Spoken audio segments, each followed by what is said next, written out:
Chers lecteurs, bonjour.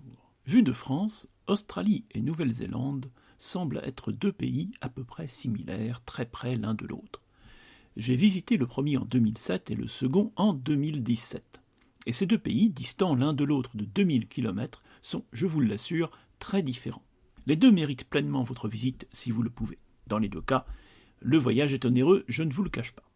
Il est vrai que l'Australie, la côte la plus proche, est à environ 16 000 km de la France et la Nouvelle-Zélande à 23 000, toujours la côte la plus proche.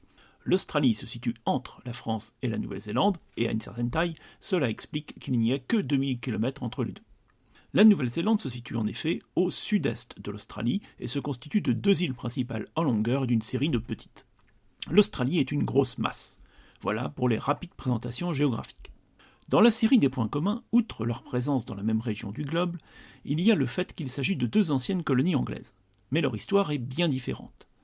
Peuplée d'aborigènes pacifiques et très primitifs, l'Australie fut conquise par la violence et devint une colonie destinée à accueillir tous les parias de l'Empire britannique.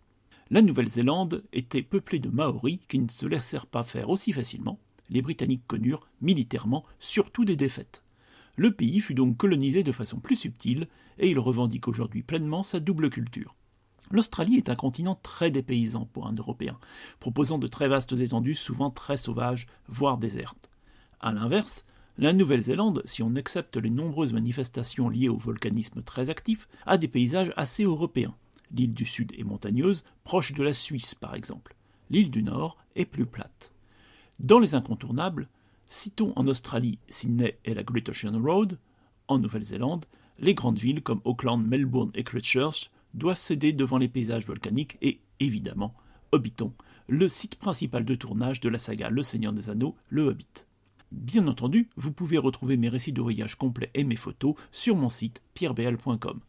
Il ne me reste plus qu'à vous souhaiter une bonne fin de journée et, je l'espère pour vous, un très beau voyage.